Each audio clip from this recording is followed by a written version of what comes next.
Hunter Biden's story. The action set for Thursday during the same session in which the committee is supposed to consider the nomination of Judge Amy Coney Barrett to the U.S. Supreme Court. Fox is told it's unclear which issue will come first, the subpoenas or the Barrett nomination. Democrats could try to stall those subpoenas for a week. The president continuing his intensive final push for re-election today with a swing through the key battleground state of Arizona, telling reporters there he feels his campaign is ahead of where it was at this point in 2016. Well, correspondent David Spines is on the trail with the president. He reports live from Tucson tonight. Good evening, David.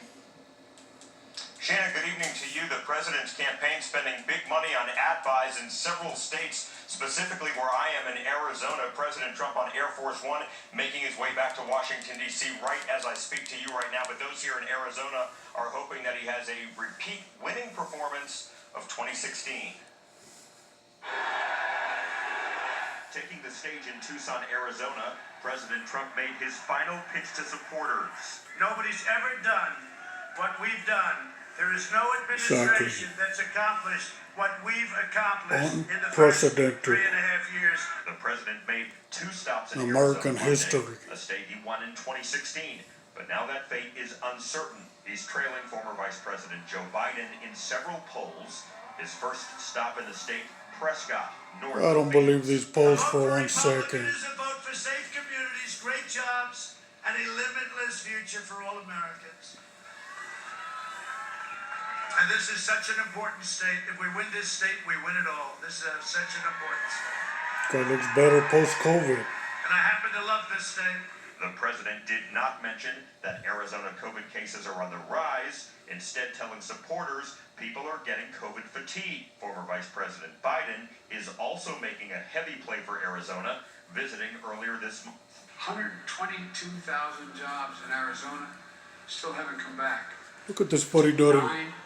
9 times more Arizonans It's like grandpa used to be in a nursing home. Than before this crisis hit. But according to the Bureau of Labor Statistics, Biden was off by about 20,000. Approximately 141,000 jobs still have not returned. While the president was out west in Washington, D.C., his campaign manager, Bill Stepien, led an optimistic phone call with staffers. We feel better about our pathway to victory right now than we have at any point in the campaign this year.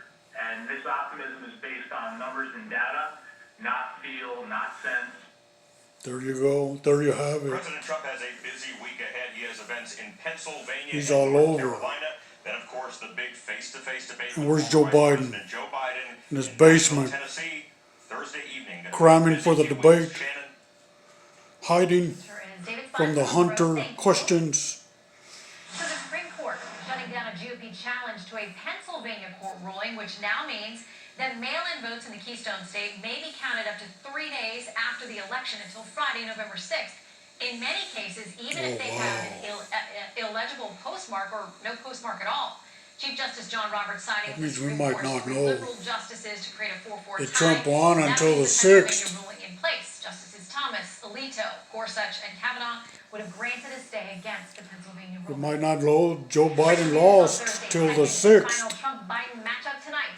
The Commission on Presidential Debates announcing a new rule that will mute the microphones of the debaters, the commission says, to ensure that the president and Joe Biden each get 2 minutes of uninterrupted time per segment. Correspondent Jackie Heinrich Yeah, has they're very trying to latest cut live in Trump Golden off from Delaware tonight. making good Good evening, zingers. Good evening, He's Shannon. good at Joe it. Biden has no public events scheduled ahead of Thursday's face-off with President Trump, and after the commission announced new debate rules, keeping only one mic open for the start of each segment to allow 2 minutes of uninterrupted speaking time, Biden's got some preparation ahead of him as the president plans to grill him over the Hunter Biden story. Yup. That's why he went back into the It basement. was Kamala Harris, not Joe Biden, braving the elements to drum up support in Florida. You will very likely determine the outcome of this election. It's raining As on their Biden parade. prepares for what's likely to be his first response to allegations of impropriety related to his son Hunter's overseas business deals, the basis for which is still being questioned. The third debate was supposed to be about foreign policy, but 2 days after the New York Post published the reports, the debate commission announced the moderators' chosen topics, nearly mirroring those of the first debate, including one segment entirely about coronavirus. The Trump campaign told the commission New information recently revealed indicates that Biden himself was mentioned as a financial beneficiary of a deal arranged by his son Hunter and a communist Chinese-related energy company. It is completely irresponsible for the commission to alter the focus of the final debate just days before the event solely to insulate Biden from his own history. Exactly. But a Biden campaign spokesman said the campaigns and the commission agreed months ago that the debate moderator would choose the topics. The Trump campaign is lying about that now because Donald Trump is afraid to face more questions about his disastrous COVID response. brother. Trump campaign sources say the president will find a way to ask Biden about the allegations, and per the new debate rules, both mics will be on for the open discussion in the remaining 6 minutes of each segment. Biden rejected questions on the issue Friday. And I have no response. It's another smear campaign. Yeah, right. The Biden campaign maintains the allegations are untrue and Busted. simply a distraction from the Busted. president's handling of coronavirus. Today, they slammed the president for saying that Americans are tired of hearing about the pandemic, tired of hearing from Dr. Fauci, and, quote, all these idiots. Shannon. All right, Dr. Heinrich on the road with a Biden. He's gonna win the debate, I know it. So time is running out. He's gonna beat Biden like a drum. To a